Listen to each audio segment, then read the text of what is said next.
My computer can barely even render the whole park when the whole entire thing is on screen at one time. It's magnificent. How many more things can we fit in the park before my computer dies? Who knows? But I'm just gonna keep building until that happens. That's pretty much the plan. Anyways, welcome back, guys. Today we have a lot in store. As you see, this is a longer episode than the previous episodes. I felt bad for putting up so many shorter episodes, so I'm like, you know what? I'm gonna do a longer episode for once. Now, something I'm not sure if I ever mentioned is the footage does move faster now than it did in the earlier episodes. In the first 10 episodes of the series, the footage was like 4 to 5 times faster. But now I have the footage going 7 to 8 times faster. So even if an episode now is about half as long as the earlier episodes, we're still getting just as much done. I'm just trying to condense it a little bit more so the series isn't quite as long, because the series is getting pretty long at this point. This is technically episode 38 of this series if you include the Legend of Zelda coaster videos. I didn't imagine the series would be quite this long, but I'm guesstimating we'll get to about 50 episodes before my computer can't handle it anymore. Because the thing is, whenever I'm building on this game and not recording it, it doesn't use up that much of my CPU power. I can play the game pretty well. It doesn't, I mean, sometimes it'll lag, but whenever I'm recording, that's when it gets like twice as bad. Now, I think I've thought of another way that I could record my gameplay footage without using extra CPU power. It would just require me to get an HDMI splitter, because I have an HDMI recorder and I would just split my monitor source into an HDMI recorder and use my laptop to record. That way it wouldn't lag my computer as much. And then my last backup plan, if that doesn't even work, is if I do get to a point where I can't record myself building anymore, I probably will still work on the park a little bit more and just not record it. But that will be like last resort, because I might just add some extra things and then show you guys what I added. I could just like run through it, but that's like once I get to that's when my computer literally can't record it anymore, and that's if I can't do like another external recording method. But yeah, I do kind of feel bad because this this gameplay footage isn't very high resolution. It's only 720p. I wish you guys could see the park in the actual game. Like, it looks beautiful in game. The recording does not do it enough justice, because the graphics of this game are pretty sharp and the lighting's really nice. It looks so good on my computer, and I can't wait till I record some really high quality videos of this park. Hopefully it's possible. I have lots of ideas. I've thought about it a lot, actually. I think about this series way too much.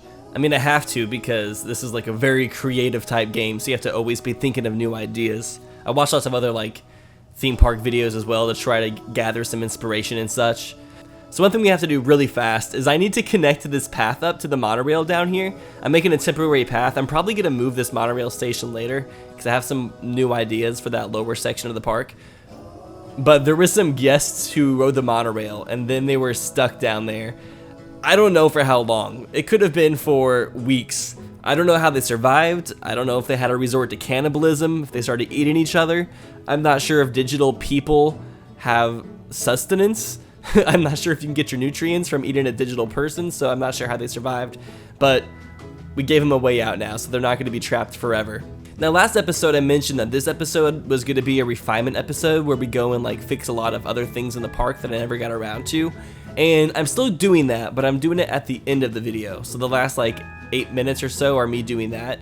I wanted to start off by building a little bit more of the decoration for this spinning steel coaster. Speaking of, I need to add the attachment onto the track that allows the coaster to spin. And the next episode we'll work on the coaster a lot more.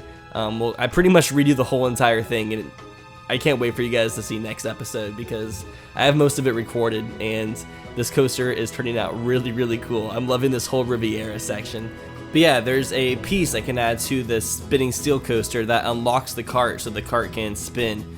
Now, the thing I don't like about the cart spinning is whenever you ride the coaster, you kind of get like motion sickness watching it, because the cart is just spinning everywhere, and since you're not in real life and don't have peripheral vision, it's kind of weird. It's kind of hard to like focus.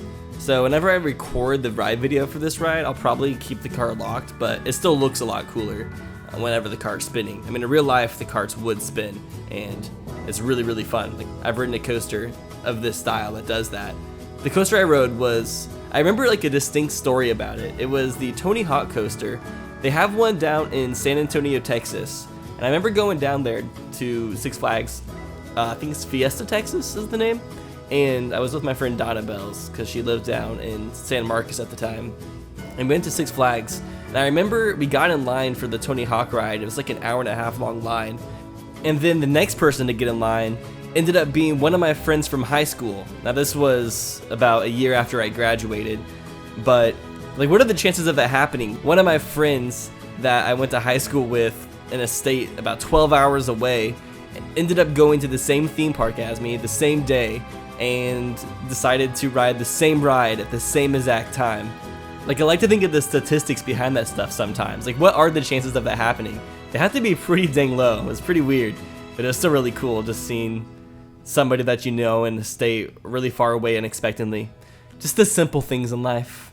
So I'm not sure if I've really gone over it too much yet, but the overall theme for this coaster is still going to be very similar to the go-karts, except I think it's a little bit more difficult with the coaster, but I think I ended up making it work. But I wanted the coaster to just weave in between different Riviera themed buildings. I wanted it to seem like a really populated city because the French Riviera, there's just tons of buildings and they're all so close to each other. And so I wanted to have just a street that goes through the middle of the French Riviera section with tons of buildings on either side, and then there's a coaster weaving through the buildings. Later, when my vision starts coming to life, like I mentioned earlier, it starts looking really cool. The French Riviera section's quickly becoming one of my favorite sections of this theme park. And I still gotta build the hotel as well. I'm not sure how difficult that will be. The more I keep building with the stucco style pieces, the more I'm becoming acquainted with them, and by the time I get to the hotel, I'll be probably pretty proficient with them. And I'm starting off by making most of the buildings a little bit more basic, and then once I have the whole entire city built, I'm gonna go back through and really like spruce it up, add a lot more details, just really liven it up a little bit. But I just want to get the base down first, just because I want to have like a general idea of where everything's gonna be, because I don't want to put in a ton of details and then end up like moving things around and just losing all my work. But yeah. And also, I'm not sure if it's a good idea to be recording during sunset. I mean, it looks really nice. I like the lighting. The nice redness from the sunset is really pretty, but I know it can be a little bit straining on the eyes when the screen's a little bit darker. What do you guys think? What is like your favorite time for me to be recording the video? Like, do you like it during sunset, or do you like it during daytime when it's really bright, or do you like seeing it during nighttime when the lighting's all cool? Recording during nighttime only works if you have lighting, which that's one of the things we're doing at the end of this episode, is to add a lot more lights to the park, because there's some areas that are really dark right now. I'm probably gonna start doing that like every other episode, is spend like 5 minutes going back and just brushing up and fixing other parts of the park, because even though a lot of the areas are pretty finished, I think it's kind of nice to go back and add extra pieces, because going back to an area with a fresh mind and knowing of new scenery pieces, you can think of new ideas. And then also with like the vending machines, I'm about to actually place my first vending machine in. Going back and adding vending machines and claw machines, bubblegum machines. There's like a popcorn machine. I'm saying the word machine a lot. I guess machine's gonna be the word of this episode that I say way too many times. There's a fortune teller game where you kind of insert a quarter and then a fortune teller gives you a good or bad fortune. And it's kind of funny because you can set the probability of the guest receiving certain fortunes, and whatever the fortune is, it can actually affect the happiness meter of the guest who uses the machine. So if they get a good fortune, it'll make their happiness go up. If they get a bad fortune, it'll make it go down. And I started placing some bushes and stuff. I go back and replace a few of the bushes with more tropical looking bushes to match the climate of the area. I kind of forgot about the type of foliage that we needed for a second, but it's okay. And I'm just so happy they added all these new flowers to the game. Like, I'm not sure if you remember the old flower menu, but they added so many new different types of flowers, and it's going to make all of the parks in Planet Coaster have much better flower beds. You're going to see some amazing gardens spring up. We could create the Nottingham Palace or something really extra like that. And something else I've noticed, this is just a side thought, I've noticed that watching the series on an iPhone is a lot better, because since the screen is a lot smaller, the park looks a lot cleaner. You can't really tell that the park is in resolution. But whenever you watch the series like on a large screen, you can definitely tell that the quality of the videos are a bit lower. So I recommend watching these videos on an iPhone, because with the small screen, it makes the park look so much better. It makes it look a lot more true to what I see whenever I'm playing the game on my computer screen. Now, the next thing I'm doing is I'm placing down this brick flooring to the whole entire Riviera area. because I want it to look like more of a concrete jungle. I want it to look more like it's streets, but I'm pretty much gonna have brick along the floor, and it also is going to cover over the path a little bit, so there's like a uniformity to the whole entire thing, and it really brings it together in my opinion. I always love covering the path with a floor piece because it just makes it seem like the path is just more so part of the environment instead of just being a random path that just goes through the middle of nowhere. Now we'll just finish up a couple more details on this station building. We got a lot of progress done on this half of the coaster. It was a good start for this episode. Next episode we'll get way more into it. And you probably noticed that I'm starting to like putting concrete edges along the windows and doors. I think it cleans the edges up really nicely, and it's a nice finishing touch. So exquisite. Alright, but now we are going to start cleaning up some of the things we missed while building the park originally. So the first thing we're going to do is we're going to put some wood planks on this door. It's a small little thing, but like I said, I needed to clean up some more of the edges. I didn't really think about even doing this when I first built this opening plaza section of the park. The next thing I did is I added a point of interest in front of the lake. And the guests will come and hang out here, and they'll just kind of view the lake. They'll look out at the lake and look at the park. It's pretty much what those signifies. If you look at the park from here, you'll get a pretty good view. And that's what I was wanting to do.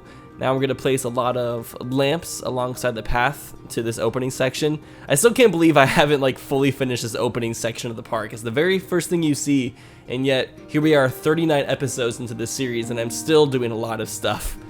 After this episode though, we'll be pretty much done with it. I think I finished up almost everything we can do.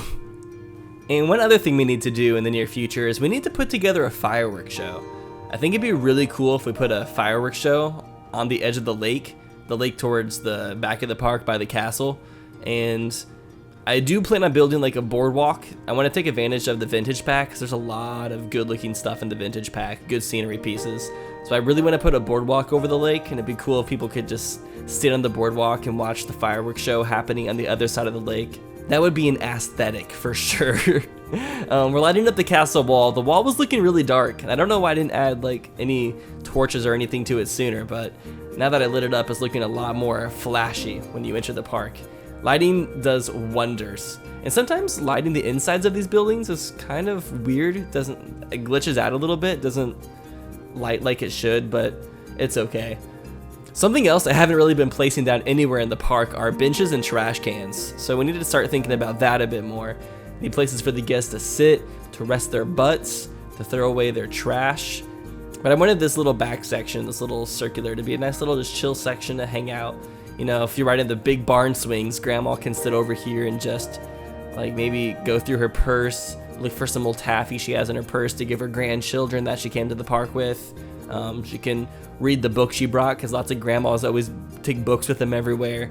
They can look at their phone. They can maybe FaceTime Grandpa who couldn't make it because he was busy doing something else. Because let's face it, Grandma is not going to ride that giant swing. And I would say my one problem I have with these new machines they added, the soda machines, claw machines, all of that stuff, is you can't just place them on the path like a bench or a trash can.